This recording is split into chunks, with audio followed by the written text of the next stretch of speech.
You're awake before dawn 20,000 years ago. A child depends on you, and before the sun climbs, food must be found, tools repaired, fuel gathered, and the entire camp may move before sunset. Every bundle you lift weighs dozens of pounds, every journey demands endurance, and nobody is delivering dinner. There are no weekends, no grocery stores, no machines waiting to make life easier.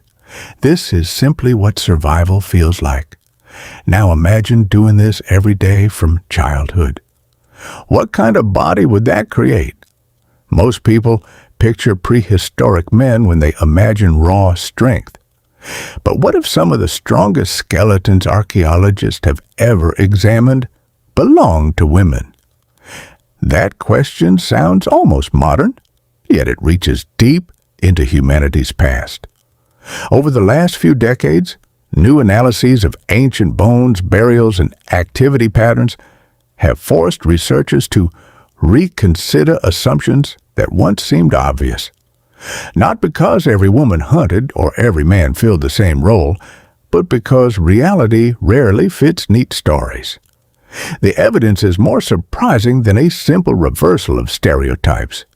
Instead, it reveals lives shaped by constant movement, cooperation, adaptation, and extraordinary physical demands.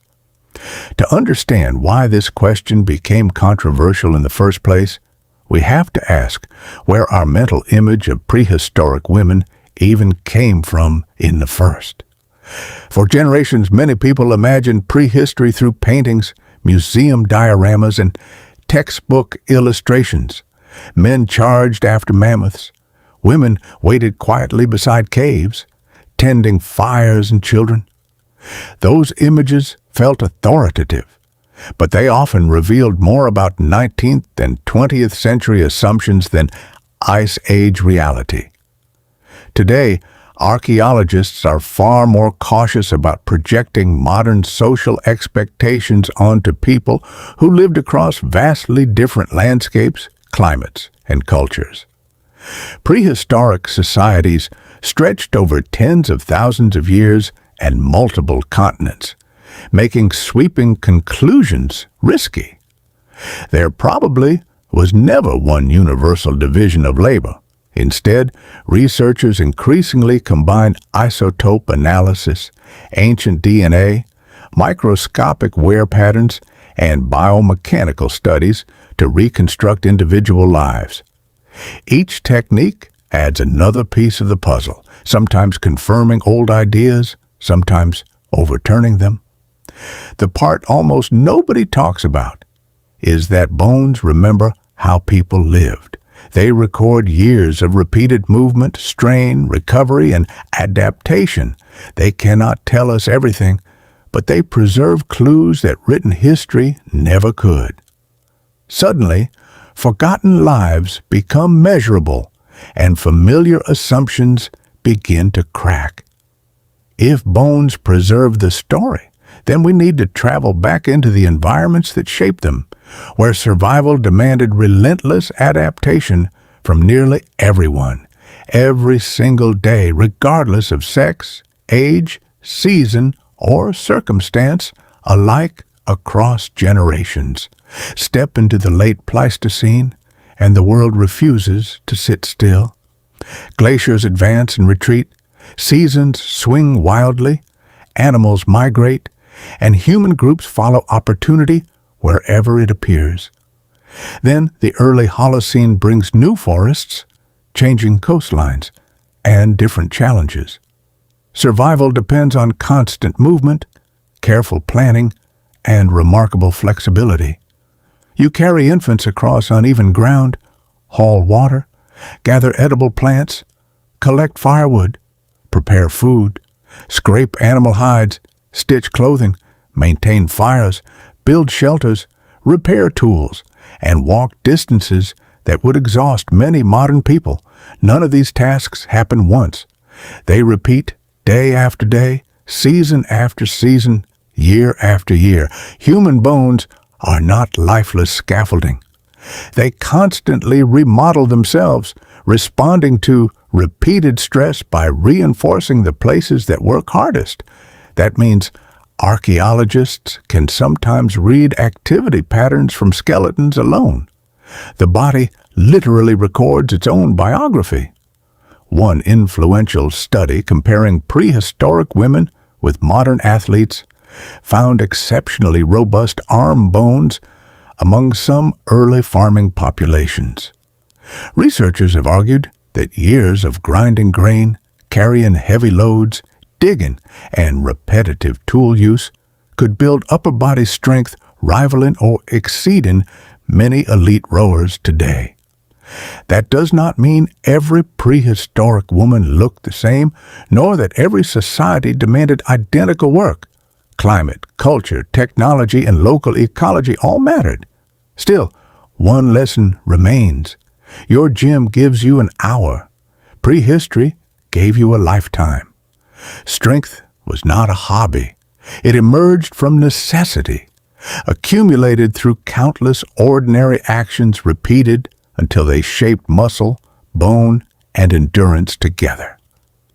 And when scientists began measuring those bones instead of simply imagining their owners, the results became surprisingly difficult to ignore. But physical labor alone doesn't explain why some discoveries surprised archaeologists so much. The biggest surprises emerged when burials themselves refused to match the expectations researchers carried into the excavation. Sometimes, the evidence challenged assumptions so deeply that entire narratives required careful reconsideration rather than simple reversal or certainty. Layer 1. Strength was survival. At first glance, the explanation seems almost obvious. In prehistoric societies, survival rewarded capability, not appearance. It didn't matter whether a task looked. Archaeology has a habit of surprising the people who practice it. Sometimes the biggest discovery isn't a new skeleton. It's realizing we misread the old ones.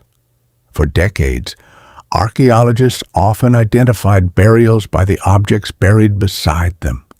Weapons suggested a man, ornaments or certain tools suggested a woman. Those educated guesses sometimes proved correct, but newer methods revealed important exceptions. As osteological analysis improved and ancient DNA became more common, several individuals originally classified as male were re-identified as female.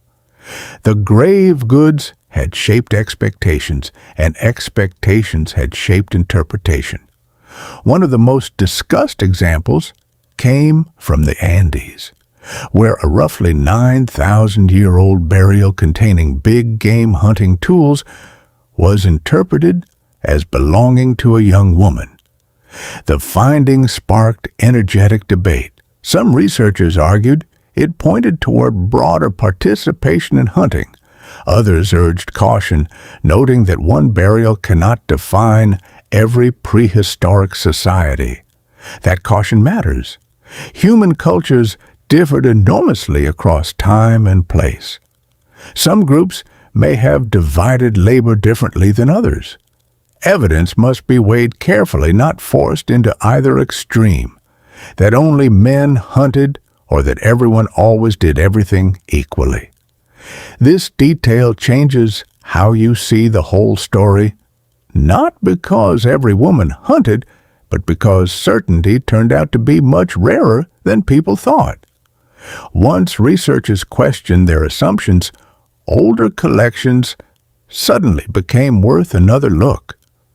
Bias can influence excavation, cataloging, and interpretation long before conclusions reach a textbook. Asking different questions often uncovers different answers, even when the evidence has been sitting in museum drawers for decades. Even if labor and hunting explain part of the picture, another hidden factor shaped prehistoric strength every single day.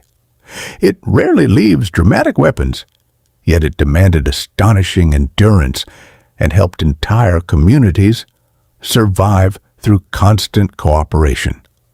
Understanding that overlooked burden brings us closer to the full human story, where strength was measured not only by what people carried, but by whom they layer three. Motherhood, cooperation, and invisible labor pregnancy alone demanded extraordinary energy. Childbirth carried serious risks. Breastfeeding required thousands of additional calories over time, and infants rarely stayed in one place.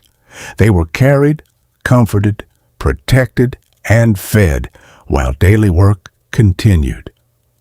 Without roads, strollers, hospitals, or supermarkets, raising children meant combining constant movement with relentless responsibility.